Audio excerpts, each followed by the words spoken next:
Party असंगठित कामगार कांग्रेस की तरफ से शेतकरी विरोधी विधेयक को पीछे लेने के लिए पिंपरी चिंचवड़ शहर अध्यक्ष सुंदर कामले के नेतृत्व में स्वच्छकारी मुहिम छेड़ी गई, जिसमें 99 इंडिया न्यूज संवाददाता से चर्चा की गई।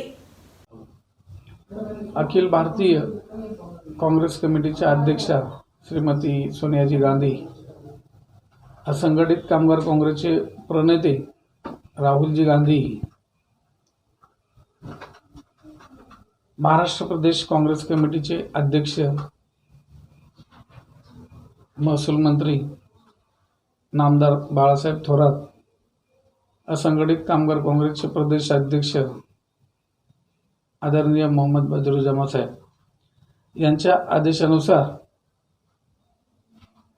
पिंपरी चिंचवड शहर जिल्हा असंघटित कामगार काँग्रेसतर्फे या शहरामध्ये कोरोना काळामध्ये संकटात सापडलेल्या कामगारांना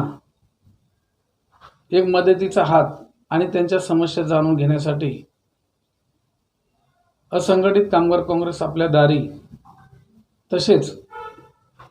शेतकरी विरोधी कृषी विधेयक व कामगार विरोधी विधेयक मागे घेण्याच्या मागणीसाठी स्वाक्षरी मोहिमेचा प्रारंभ या ठिकाणी गेल्या 24 तारखेपासून चालू आहे। या अंतर्गत विविध क्षेत्रातील असंघटित कामगार काँग्रेस तर्फे कामगाराच्या समस्या जाणून घेऊन या समस्या राज्य दरबारी मार्गी लावण्याचा हा आमचा मानस आहे। त्याच पद्धतीने शेतकरी विरोधी जो कायदा,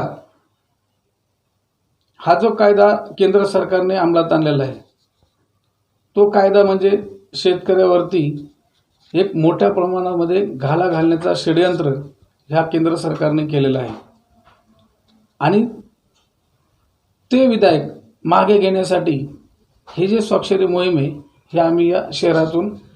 राबवत आहोत। याला मोठ्या प्रमाणामध्ये कामगार नगरी असल्या कारणाने मोठ्या प्रमाणामध्ये असंख्य विविध क्षेत्रात कामगार जे काम करतात त्यांचा पाठिंबा मिळत आहे, उत्स्फूर्त पाठिंबा मिळत आहे। आम्ही या शहरातील सर्व नागरिकांना नम्र विनंती करत आहोत की प्रत्येकाने या मोहिमेमध्ये सहभाग नोंदवावा, स्वाक्षरी मोहिमेसाठी सहकार्य करावे।